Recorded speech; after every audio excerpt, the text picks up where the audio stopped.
آپ سماعت فرمانے جا رہے ہیں اودنامہ میں شائع اہم خبروں کے خاص حصے۔ سابق وزیر اعظم منموہن سنگھ کی آج نگم بودھ گھاٹ پر سرکاری اعزاز کے ساتھ آخری رسومات ادا کی گئیں۔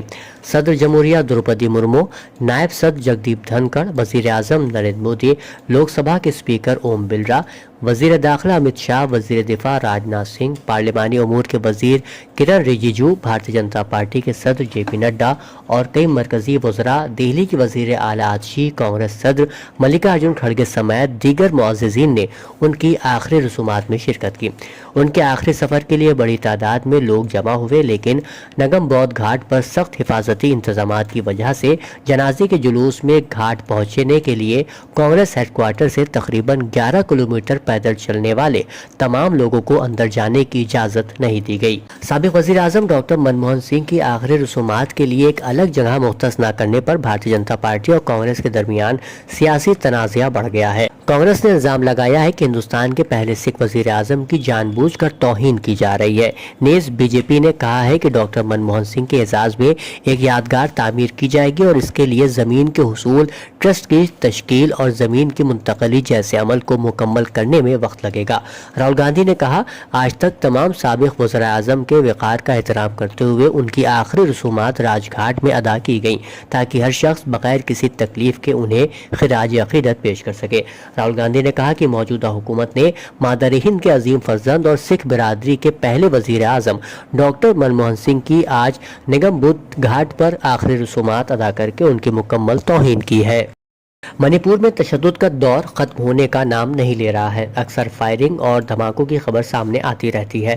گزشتہ کچھ دنوں سے ایک خاص علاقے میں عسکریت پسندوں کا تشدد دیکھنے کو مل رہا ہے۔ واضح رہے کہ کوکی عسکریت پسندوں نے 5ویں دن بھی امپھال میں مختلف علاقوں میں دیہاتیوں پر فائرنگ کی۔ کوکی عسکریت پسندوں کی فائرنگ میں اب تک منی پور کا ایک پولیس کانسٹیبل، ایک دیہاتی اور ایک صحافی زخمی ہوئے ہیں۔ تقریباً 6 گاؤں کے لوگ علاقہ چھوڑ چکے ہیں اور مختلف تنظیموں کی طرف سے کھولے گئے راحت مراکز میں پناہ لیے ہوئے ہیں۔ روسی صدر ولادیمیر پوتین نے قزاقستان کے طیارے کے حادثے پر معافی مانگ لی ہے۔ روس نے حادثے کو افسوسناک واقعہ قرار دیتے ہوئے کہا کہ جب یہ حادثہ پیش آیا تو فضائی دفاع یوکرین کے ڈرون حملوں کا جواب دے رہا تھا۔ اس سے قبل آذربائیجان کے صدر الہام علیف نے پوتین کو بتایا تھا کہ روسی فضائی حدود میں بیرونی مداخلت ہے۔ اس کے بعد طیارہ کنٹرول کھو بیٹھا اور اسے اکتاؤ کی طرف رخ کرنا پڑا۔ سماجوادی پارٹی کے رکن پارلیمنٹ ضیاء الرحمان برق اور ان کے والد مملوک الرحمان برق کو جان سے مارنے کی دھمکی کا معاملہ سامنے آیا ہے۔ ایم پی ضیاء الرحمان برق کی رہائش میں کام کرنے والے کیئر ٹیکر کا الزام ہے کہ ایک دوسرے فرقے کے شخص نے پہلے 20 دسمبر کو جامع مسجد میں داخل ہونے کی کوشش کی تھی اور اب وہ ایم پی کے گھر پر آ کر دھمکی دے کر گیا ہے۔ اس سلسلے میں کیئر ٹیکر نے نکھاسا پولیس کو تحریری شکایت کی ہے۔ پولیس جانچ کی کارروائی میں لگ گئی ہے۔ ایس پی صدر اور سابق وزیر اعلیٰ اکھلیش یادو نے کہا کہ بی جے پی جمہوریت اور آئین کے لیے خطرہ ہے۔ لوگوں کو ووٹ کا حق آئین سے ملا ہے لیکن بی جے پی ووٹ کا حق چھین رہی ہے۔ اکھلیش یادو ہفتے کو ریاستی ایس پی ہیڈ کوارٹر میں جمع کھنگر برادری کے کارکنوں کی ایک بڑی تعداد سے خطاب کر رہے تھے۔ انہوں نے کہا کہ آئین پر عمل درآمد کے لیے اچھے لوگوں کی ضرورت ہے۔ بابا صاحب ڈاکٹر بھیم راؤ امبیڈکر کا بنایا ہوا آئین غریبوں، کسانوں، محروم لوگوں اور پی ڈی اے کو طاقت دیتا ہے۔ چار باغ ریلوے اسٹیشن کی پارکنگ اور مسافروں کی پریشانیوں کو لے کر جاری تنازعہ جلد ہی ختم ہونے والا ہے۔ ناردرن اور نارتھ ایسٹرن ریلوے حکام کی ایک جانچ ٹیم تشکیل دی گئی ہے جو پورے عمل کی چھان بین کرے گی اور رپورٹ تیار کرے گی۔ پارکنگ کے لیے باؤنڈری بھی بنائی جائے گی۔ پارکنگ کے لیے ایک ریٹ مقرر کرنے کے علاوہ مسافروں سے ڈبل وصولی پر بھی پابندی ہوگی۔ شمالی ریلوے لکھنؤ ڈویژن کے چار باغ اسٹیشن پر پارکنگ کا ٹھیکہ کچھ دن پہلے اے ڈی ایم ایس کمپنی کو دیا گیا ہے۔ شرائط کے مطابق 10 منٹ کے لیے مفت پارکنگ کی سہولت فراہم کی جا رہی ہے اور اس کے بعد 20 روپے چارج کرنے کا اصول ہے، جبکہ نارتھ ایسٹرن ریلوے کیب وے کا معاہدہ کسی اور کے ساتھ ہے جو 60 روپے پارکنگ فیس وصول کرتا ہے۔ ایسے میں کیب کے راستے جنکشن کے پلیٹ فارم نمبر 6 پر جانے والے مسافروں کو 60 روپے کا ٹکٹ لینے کے بعد چار باغ سے گزر کر واپسی پر 20 روپے زیادہ ادا کرنے پڑتے ہیں اور اس پر آئے روز جھگڑے ہوتے رہتے ہیں۔ DRM آفس میں اس حوالے سے شکایت موصول ہو رہی ہے۔ اس کے خاتمے کے لیے نارتھ اور نارتھ ایسٹرن ریلوے کے افسران کی ایک ٹیم تشکیل دی گئی ہے۔ یکمشت سیٹلمنٹ اسکیم کا ہدف حاصل نہ ہونے کی صورت میں کارپوریشنوں میں انجینئروں کی معطلی کی کارروائی شروع کر دی گئی ہے۔ 3 دنوں میں تقریباً 48 انجینئرز کو معطل کیا گیا ہے۔ 2 درجن سے زائد لوگوں کو چارج شیٹ دی گئی ہے۔ 3 دن پہلے یکمشت سیٹلمنٹ اسکیم کا جائزہ لیتے ہوئے پاور کارپوریشن کے چیئرمین ڈاکٹر آشیش کمار گوئل نے تمام کارپوریشنوں کے مینیجنگ ڈائریکٹروں کو ہدایت دی تھی کہ وہ خراب کارکردگی والے علاقوں کے انجینئروں کے خلاف کارروائی کریں۔ اس حکم کو بنیاد بنا کر تمام کارپوریشنوں کے مینیجنگ ڈائریکٹرز نے فوری کارروائی شروع کر دی۔ بجلی ملازمین کی مشترکہ جدوجہد کمیٹی نے کارپوریشنوں اور کارپوریشنوں کی انتظامیہ پر ملازمین کے ساتھ تنازع کا ماحول پیدا کرنے اور محاکم سے قبل جان بوجھ کر بجلی کے نظام کو پٹری سے اتارنے کا الزام لگایا ہے۔ انہوں نے کہا کہ نجی کاری کے خلاف تحریک پرامن طریقے سے جاری ہے۔ ون ٹائم سیٹلمنٹ اسکیم پر بھی عمل درآمد جاری ہے۔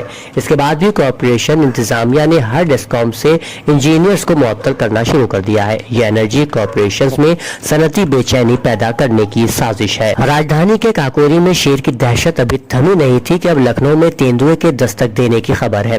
شہر کے کرسی روڈ پر واقع اسپورٹس کالج کیمپس میں تیندوے کے نظر آنے کی اطلاع کے بعد لوگوں میں خوف و ہراس کا ماحول ہے۔ تیندوے کے دیکھنے کی اطلاع ملنے کے بعد محکمہ جنگلات کی ٹیم متحرک ہے۔ حالانکہ محکمے کے اہلکار ابھی تک سرکاری طور پر اس بات کی تصدیق نہیں کر سکے کہ آیا اس علاقے میں تیندوا موجود ہے یا نہیں۔ احتیاط کے طور پر محکمے نے آس پاس کے لوگوں سے الرٹ رہنے کی اپیل کی ہے۔ اودنامہ میں شائع جہانما خبروں کے مطابق افریقی ملک مالی کے حکام نے مغربی افریقہ سے اسپین کے جزائر کینری جانے والی ایک کشتی مراکش کے قریب الٹنے کے نتیجے میں 25 مالی باشندوں سمیت کم از کم 69 افراد کی ہلاکت کی تصدیق کی ہے۔ BBC نیوز کی رپورٹ کے مطابق عارضی کشتی الٹنے کا واقعہ چند روز قبل پیش آیا تھا۔ اس میں تقریباً 80 افراد سوار تھے۔ مالی کی وزارت خارجہ نے ایک بیان میں کہا کہ کشتی میں سوار صرف 11 افراد زندہ بچ سکے ہیں۔ صورتحال پر نظر رکھنے کے لیے کرائسس یونٹ قائم کیا گیا ہے۔ مالی کئی سالوں سے جہادی اور علیحدگی پسند تشدد کا شکار رہا ہے، جس کے نتیجے میں 2020 اور 2021 میں فوجی بغاوتیں ہوئی تھیں۔ حکومت نے مارچ 2024 تک سویلین حکمرانی میں واپسی کے لیے انتخابات کرانے کا وعدہ کیا تھا، لیکن ابھی تک ایسا نہیں ہوا ہے۔ وسیع پیمانے پر جہادی شورش کی وجہ سے ملک میں عدم استحکام نے شمال اور مشرق کے زیادہ تر حصوں کو ناقابل حکمرانی بنا دیا ہے۔ روس کی انٹیلیجنس نے امریکہ اور برطانیہ پر الزام عائد کیا ہے کہ وہ شام میں روسی فوجی اڈوں پر حملوں کی منصوبہ بندی کر رہے ہیں۔ روسی انٹیلیجنس نے ایک بیان میں کہا ہے کہ امریکی اور برطانوی ایجنٹوں نے روسی فوجی اڈوں کے خلاف حملوں کے واسطے اشتعال انگیزی کی تاکہ ماسکو کو شام سے انخلاء پر مجبور کیا جا سکے۔ انٹیلیجنس کا کہنا ہے کہ حملوں کے ارتکاب کے لیے روس میں کالعدم دہشت گرد تنظیم داعش کے جنگجوؤں کی مدد لی جائے گی، جن کو نئے حکام نے کچھ عرصے قبل جیلوں سے رہا کیا ہے۔ اسرائیلی فوج نے شمالی غزہ میں کام کرنے والے آخری بڑے اسپتال کمال عدوان کو جبری طور پر بند کر دیا ہے۔ عالمی ادارہ صحت نے اس سہولت کی بندش کی مذمت کرتے ہوئے کہا ہے کہ اسرائیل نے اس اسپتال کے سربراہ کو بھی گرفتار کر لیا ہے۔ گزشتہ 24 گھنٹوں کے دوران کیے گئے اسرائیلی حملوں میں مزید 48 افراد مارے گئے ہیں۔ یوں گزشتہ سال اکتوبر سے جاری اس جنگ میں اب تک فلسطینی علاقوں میں ہلاک ہونے والوں کی مجموعی تعداد 45,484 ہو گئی ہے۔ جرمنی کے صدر فرینک والٹر اسٹین میئر نے 23 فروری کو قبل از وقت انتخابات کروانے کے لیے پارلیمان کے ایوان زیدی کو تحلیل کر دیا ہے۔ ڈان اخبار میں شائع برطانوی خبر رساں ادارے رائٹرز کی رپورٹ کے مطابق برلن میں صدر فرینک والٹر اسٹین میئر نے کہا کہ اس مشکل وقت میں استحکام کے لیے ایک ایسی حکومت کی ضرورت ہوتی ہے جو کام کرنے کی صلاحیت رکھتی ہو اور پارلیمان میں قابل اعتماد اکثریت ہو۔ یہی وجہ ہے کہ قبل از وقت انتخابات جرمنی کے لیے آگے بڑھنے کا صحیح راستہ ہے۔ یاد رہے کہ جرمنی کے مرکزی دائیں بازو سے تعلق رکھنے والے چانسلر اولف شولز ہفتوں سے جاری بحران کے بعد 16 دسمبر کو ایوان سے اعتماد کا ووٹ لینے میں ناکام رہے تھے، جس کے بعد یورپ کی سب سے بڑی معیشت والے ملک میں 23 فروری کو قبل از وقت انتخابات کی راہ ہموار ہو گئی تھی۔